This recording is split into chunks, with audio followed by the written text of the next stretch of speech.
Abraham Lincoln here is one of the most racist presidents we've had in modern history. You made a reference to Abraham Lincoln. Where did that come in? I mean, You said you're Abraham Lincoln. No, where did that? No.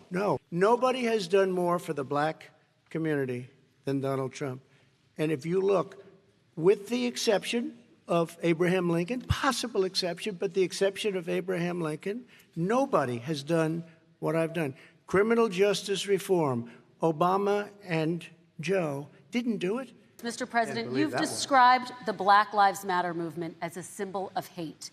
You've shared a video of a man chanting white power to millions of your supporters. You've said that black professional athletes exercising their First Amendment rights should be fired. What do you say to Americans who say that kind of language from a president is contributing to a climate of hate and racial strife? Well, you have to understand, the first time I ever heard of Black Lives Matter, they were chanting pigs in a blanket, talking about police. Pigs, talking about our police. Pigs in a blanket, fry them like bacon. I said, that's a horrible thing. And they were marching down the street. And that was my first glimpse of Black Lives Matter. I thought it was a terrible thing. As far as my relationships with all people, I think I have great relationships with all people. I am the least racist person in this room. Well, what do you say to Americans who are concerned by that rhetoric? I don't know. I don't know what to say. I got criminal justice reform done and prison reform and opportunity zones. I took care of black colleges and universities. I don't know what to say. They can say anything. I mean, they can say anything. It makes me sad because I am the least racist person. I can't even see the audience because it's so dark. But I don't care who's in the audience. I'm the least racist person in this room. Okay. Vice President Biden, let me ask you very quickly, and then I have a follow-up question for you. Abraham Lincoln here is one of the most racist presidents we've had in modern history. He pours fuel on every single racist fire. Every single one. Started off his campaign coming down the escalator saying he's going to get rid of those Mexican rapists. He's banned Muslims because they're Muslims. He has moved around and made everything worse across the board. He says about the poor boys, last time we were on stage here, he said, I told them to stand down and stand ready. Come on. This guy is a dog whistle about as big as a foghorn.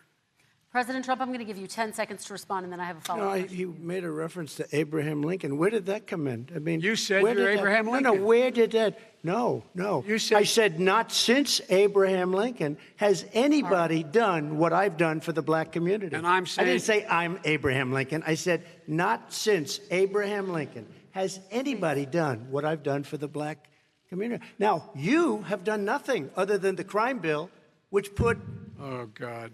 Tens of thousands of black men, mostly, in jail. All right, let me ask Vice President because if you look at what's happening with the voting right now, let me ask they Vice remember President that Biden you treated them very, very badly. Just take a look at what's happening out there. Vice President Biden, let me give you a chance to respond within the...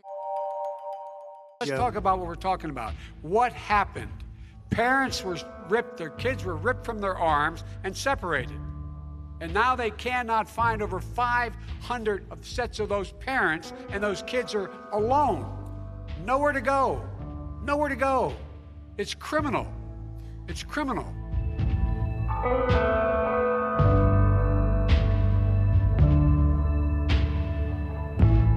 Mr. President, your administration separated children from their parents at the border, at least 4,000 kids.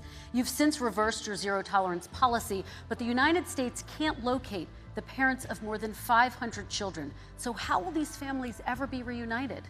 Children are brought here by coyotes and lots of bad people, cartels, and they're brought here, and they used to use them to get into our country. We now have as strong a border as we've ever had.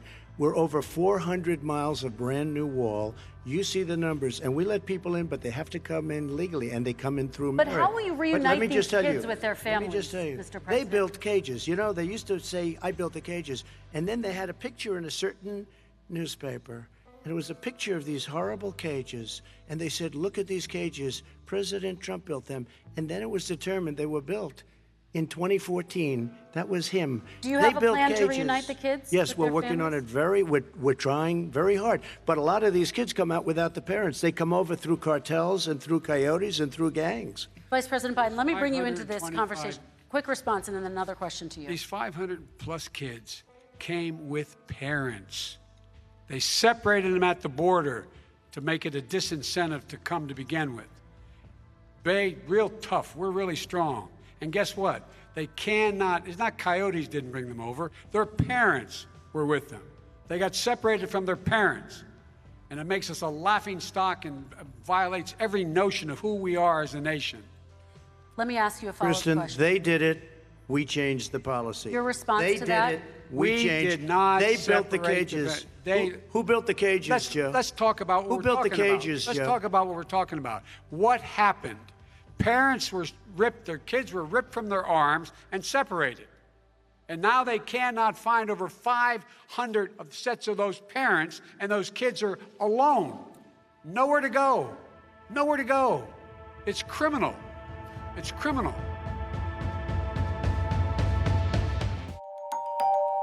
Release your tax return or stop talking about corruption. I have not taken a penny from any foreign source ever in my life.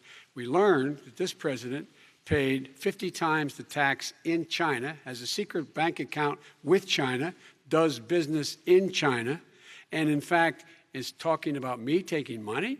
I have not taken a single penny from any country whatsoever, ever. Number one. Number two, this is a president, I have released all of my tax returns, 22 years. Go look at them. 22 years of my tax return. You have not released a single solitary year of your tax return. What are you hiding? Why are you unwilling? The foreign countries are paying you a lot. Russia's paying you a lot. China's paying you a lot. And your hotels and all your businesses all around the country, all around the world. And China's building a new road to a new a golf course you have overseas. So what's going on here? Why don't release your tax return or stop talking about corruption? President Trump, your response. First of all, I called my accountants under audit. I'm going to release them as soon as we can. I want to do it, and it'll show how successful, how great this company is. But much more importantly than that, people were saying $750. I asked them a week ago, I said, what did I pay? They said, sir, you prepaid tens of millions of dollars. I prepaid my tax. Tens over the last number of years. Tens of millions of dollars I prepaid because at some point they think it's an estimate. They think I may have to pay tax. So I already prepaid it. Nobody told me that. Did your accountant Nobody tell told you you when that. you released Excuse them? me. And it wasn't written whenever they write this. They keep talking about $750, which I think is a filing fee. But let me just tell you, I prepaid millions and millions of dollars in taxes. Number one. Number two, I don't make money from China. You do. I don't make money from Ukraine. You do. I don't make money from Russia. You made $3.5 million, Joe, and your son gave you. They even have a statement that we have to give 10% to the big man. You're the big man, I think. I don't know. Maybe you're not, but you're the big man, I think. Your son said we have to give 10% to the big man. Joe, what's that all about? It's terrible. He's been saying this for 4 years. Show us. Just show us. Stop playing around. You've been saying for 4 years you're going to release your taxes. Nobody knows it, Mr. President. What they do know is you're not paying your taxes, or you're paying taxes that are so low. When last time he said what he paid, he said, I only pay that little because I'm smart. I know how to game the system. Come on. Come on, folks. Very quickly, President Trump, and then I want to get to two questions to both of you. Sure. Mueller and 18 angry Democrats and FBI agents all over the place spent $48 million. They went through everything I had, including my tax returns, and they found absolutely no collusion and nothing wrong. $48 million. I guarantee you, if I spent $1 million on you, Joe, I could find plenty wrong. Because the kind of things that you've done and the kind of monies that your family has taken, I mean, your brother made money in Iraq. Millions of dollars. Your other brother made a fortune, and it's all through you, Joe. And they say you get some of it, and you do live very well. You have houses all over the place. You live very well. With regard to Ukraine, we had this whole question about whether or not, because he was on the board, I later learned of a Burisma, a company, that somehow I had done something wrong. Yet every single solitary person, when he was going through his impeachment, testifying under oath who worked for him, said, I did my job impeccably. I carried out U.S. policy. Not one single solitary thing was out of line. Not a single thing. number one.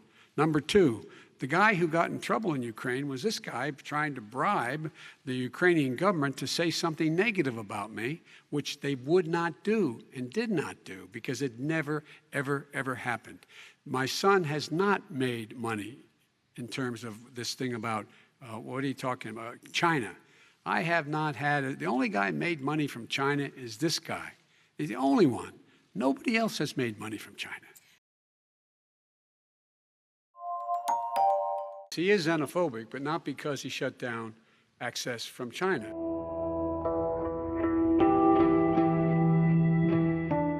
When I closed and banned China from coming in heavily infected, and then ultimately Europe, but China was in January. Months later, he was saying I was xenophobic. I did it too soon. Now he's saying, oh, I should have, moved quicker. But he didn't move quicker. He was months behind me, many months behind me. Vice President Biden, your response. My response is he is xenophobic, but not because he shut down access from China. And he did it late after 40 countries had already done that. In addition to that, what he did, he made sure that we had 44 people that were in there in China trying to get to Wuhan to determine what exactly the source was. What did the president say in January? He said, no, he said, he's being transparent. The president of China is being transparent. We owe him a debt of gratitude. We have to thank him.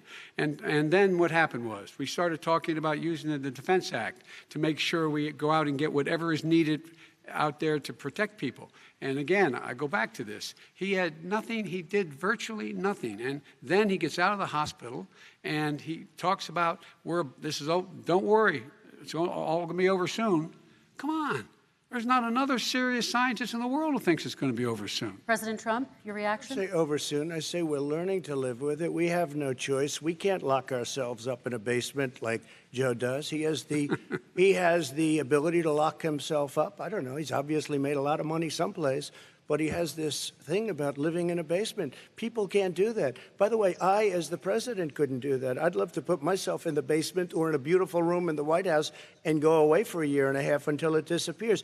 I can't do that. And Kirsten, every meeting I had, and I'd meet a lot of families, including Gold Star families and military families, every meeting I had, and I had to meet them. I had to. It would be horrible to have canceled everything. I said, this is dangerous. And you catch it. And, I caught it. I learned a lot. Great doctors, great hospitals. And now I recovered. 99.9 of young people recover. 99% of people recover. We have to recover. We can't close up our nation. We have to open our school, and we can't close up our nation, or you're not going to have a nation. And of course, the CDC has said young people can get sick with COVID-19 and can pass it.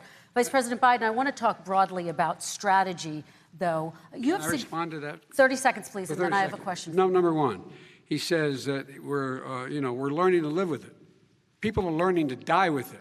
You folks home will have an empty chair at the kitchen table this morning. That man or wife going to bed tonight and reaching over to try to touch out of habit where their wife or husband was, is gone. Learning to live with it. Come on. We're dying with it because he has never said, you said it's dangerous. When's the last time? Is it really dangerous still? Are we dangerous? You tell the people it's dangerous now? What should they do about the danger? And you say, I take no responsibility. Let me talk about your two. Excuse me, I take full responsibility.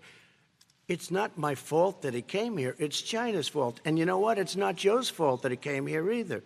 It's China's fault. They kept it from going into the rest of China for the most part, but they didn't keep it from coming out to the world, including Europe and ourselves. Vice President Biden. The fact is that when we knew it was coming, when it hit, what happened? What did the president say? He said, don't worry, it's going to go away. Be gone by Easter. Don't worry. The warm weather. Don't worry. Maybe inject bleach. He said he was kidding when he said that, but a lot of people thought it was serious. A whole range of things the president has said. Even today, he thinks we are in control. We're about to lose 200,000 more people.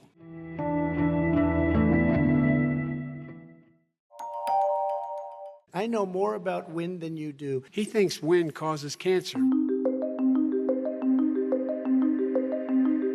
They want to spend $100 trillion. That's their real number. He's trying to say it was 6. It's $100 trillion. They want to knock down buildings and build new buildings with little, tiny, small windows. I mean, and many other things. Okay. And many other things. Let me have the Vice President It respond, is and we're running out of crazy. time, and we have a lot And more you'll questions to destroy get our to. country. So let's hear from the Vice President. I have a number more questions. I don't know where he comes from. I don't know where he comes up with these numbers. Queens. $100 trillion. Give me a break. This plan was endorsed by every major environmental group and every labor group. Labor, because they know the future lies. The future lies in us being able to breathe, and they know there are good jobs in getting us there. And by the way, the fastest growing industry in America is solar energy and wind. He thinks wind causes cancer, windmills. It's the fastest growing jobs, and they pay good prevailing wages, $45, $50 an hour. We can grow and we can be cleaner if we go the route I'm proposing. President Trump, Excuse me. please We are respond, and then I have some We are follow-up. energy independent for the first time. We don't need all of these countries that we had to fight war over because we needed their energy. We are energy independent. I know more about wind than you do. It's extremely expensive, kills all the birds. It's very intermittent. It's got a lot of problems, and they happen to make the windmills in both Germany and China. And the fumes coming up, if you're a believer in carbon emission, the fumes coming up to make these massive windmills is more than anything that we're talking about with natural gas, which is very clean. One other thing. Find me a scientist Solar. who said that. I love solar, but solar doesn't quite have it yet. It's not powerful yet to really run our big, beautiful factories that we need to compete with the world. So False. It's all a pipe dream. But you know what we'll do? We're going to have the greatest economy in the world. But if you want to kill the economy, get rid of your oil industry. 220,000 Americans dead. If you hear nothing else I say tonight, hear this. Anyone who's responsible for not taking control, in fact, not saying I take no responsibility initially, anyone who's responsible for that many deaths should not remain as President of the United States of America. We're in a situation where there are 1,000 deaths a day now, 1,000 deaths a day, and there are over 70,000 new cases per day. Compared to what's going on in Europe, as the New England Medical Journal said, they're starting from a very low rate. We're starting from a very high rate. The expectation is we'll have another 200,000 Americans dead between now and the end of the year. If we just wore these masks, the president's own advisors have told him, we could save 100,000 lives. And we're in a circumstance where the president thus far and still has no plan, no comprehensive plan. What I would do is make sure we have everyone encouraged to wear a mask all the time. I would make sure we move in the direction of rapid testing, investing in rapid testing. I would make sure that we set up national standards as to how to open up schools and open up businesses so they can be safe and give them the wherewithal, the financial resources to be able to do that. We're in a situation now where the New England Medical Journal, one of the most serious journals in the whole world, said for the first time ever that the way this president has responded to this crisis has been absolutely tragic. And so, folks, I will take care of this. I will end this. I will make sure we have a plan. There's a reason why he's bringing up all this malarkey. They have to play by the rules. And what's he do? He embraces guys like the thugs like in North Korea and the Chinese president and Putin and others, and he pokes his finger in the eye of all of our friends, all of our allies. We make up we're 25% of the world's economy. We need to be having the rest of our friends with us saying to China, these are the rules. You play by them or you're going to pay the price for not paying by them economically.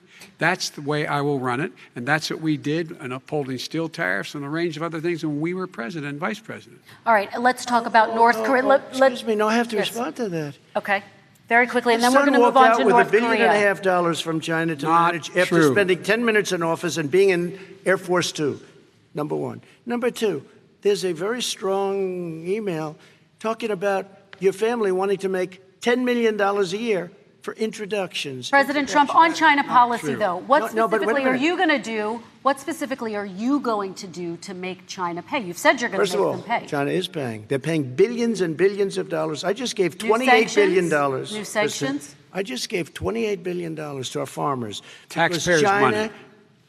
It's what? Taxpayers' money. Didn't come from You China. know who the taxpayer is? It's called China. China paid true. $28 billion, and you know what they did to pay it, Joe? They devalued their currency, and they also paid up. And you know who got the money? Our farmers, our great farmers, because they were targeted. You never charged them anything.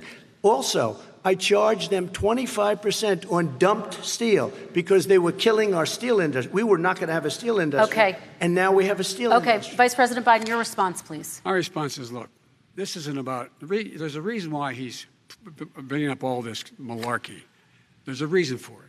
He doesn't want to talk about the substantive issues. It's not about his family and my family. It's about your family. And your family's hurting badly.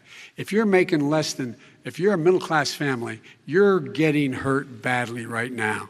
You're sitting at the kitchen table this morning deciding, well, we can't get new tires, they're bald because we have to wait another month or so. Or are we going to be able to pay the mortgage? Or who's going to tell her she can't go back to community college? They're the decisions you're making in the middle-class families like I grew up in Scranton and Claymont. They're in trouble. We should be talking about your families, but that's the last thing he wants to talk about. I want to talk about North Korea. Excuse me, just I do for want 1 to turn second, to please. 10 seconds, Mr. President. That's 10 a seconds. typical political statement. Let's get off this China thing, and then he looks, the family, around the table, everything. Just a typical politician when I see that. Let's talk about North I'm not a typical Korea now. politician. Okay, That's why I got President Trump. elected. Let's get off the subject of China. Let's talk around, sitting around the table. All right. Come on, Joe, you can do better.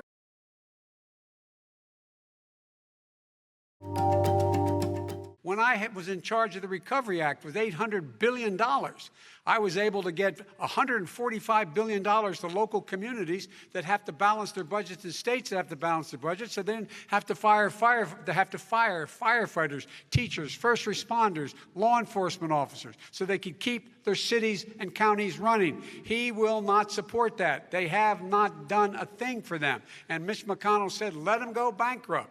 Let them go bankrupt. Come on.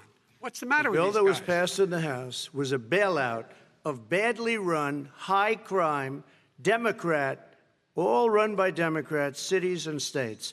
It was a way of getting a lot of money, billions and billions of dollars to these states. It was also a way of getting a lot of money from our people's pockets to people that come into our country illegally. We were going to take care of everything for them. And what that does, and I'd love to do that, I'd love to help them, but what that does, everybody all over the world will start pouring into our country. We can't do it. This was a way of taking care of them. This was a way of spending on things that had nothing to do with COVID, as per your question. But it was really a big bailout for badly run Democrat cities and states. All right, If I get elected, I'm running as a proud Democrat, but I'm going to be an American president. I don't see red states and blue states. What I see is American, United States. And folks, every single state out there finds themselves in trouble. They're going to start laying off, whether they're red or blue, cops, firefighters, first responders, teachers, because they have to balance their budget. And the founders were smart. They allowed the federal government to deficit spend to compensate for the United States of America. We are talking a lot about struggling small businesses and business owners these days. Do you think this is the right time to ask them to raise the minimum wage? You, of course, support a $15 federal minimum wage. I do, because I think one of the things we're going to have to do is we're going to have to bail them out, too. We should be bailing them out now, those small businesses. You got 1 in 6 of them going under. They're not going to be able to make it back. They passed a package that allows us to be able to call PPP. Money is supposed to go to help them do everything from organize how they can deal with their businesses being open safely. Schools, how they can make classrooms smaller, how they can hire more teachers, how they can put ventilation systems in. They need the help. The businesses as well as the schools need the help. But these guys will not help them. Is not giving them any of the money. We are going to move on to immigration, one thing very but I quickly, want he to said get we your have reaction. to help our small businesses by raising the minimum wage. That's not helping. I think it should be a state option. Alabama is different than New York. New York is different from Vermont. Every state is different. It should be a state option. You said very we have recently. to help. It's very important. We have to help our small businesses.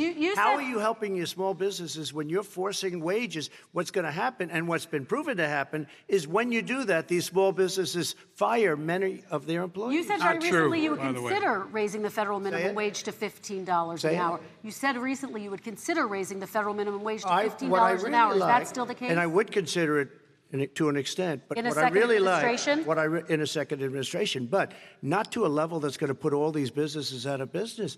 It should be a state option. Look, I've lived in different places. I know different places. They're all different. Some places, $15 is not so bad.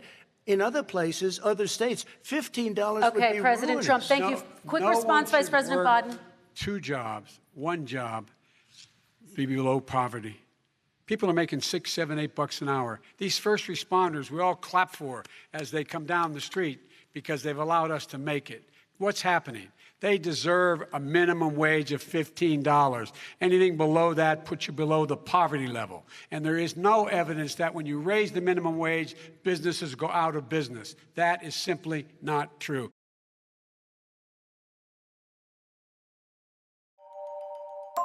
It was a mistake. He's been in government 47 years. He never did a thing except in 1994 when he did such harm to the black community. And they were called, and he called them, super predators. And he said that. He said it, super predators. And they have never lived that down. 1994, your crime bill, the super predators. Your response to that, Vice President? My response to that is I never, ever said what he accused me of saying.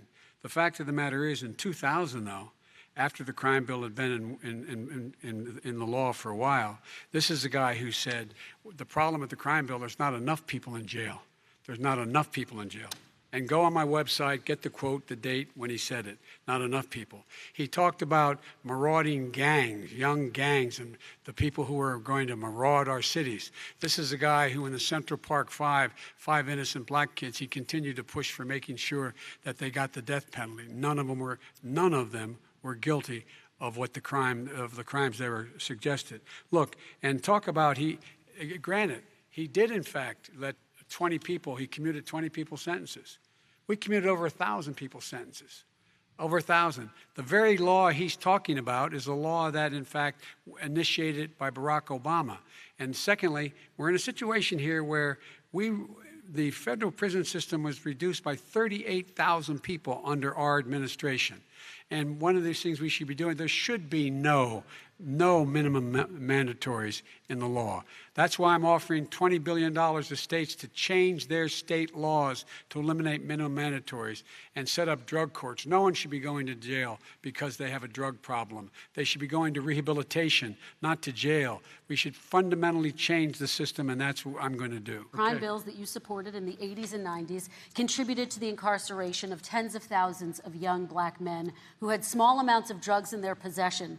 They are sons, they are brothers, they're fathers, they're uncles, whose families are still to this day, some of them suffering the consequences. So speak to those families. Why should they vote for you? One of the things is that in the 80s, we passed 100%, all 100 senators voted for it, a bill on drugs and how to deal with drugs. It was a mistake.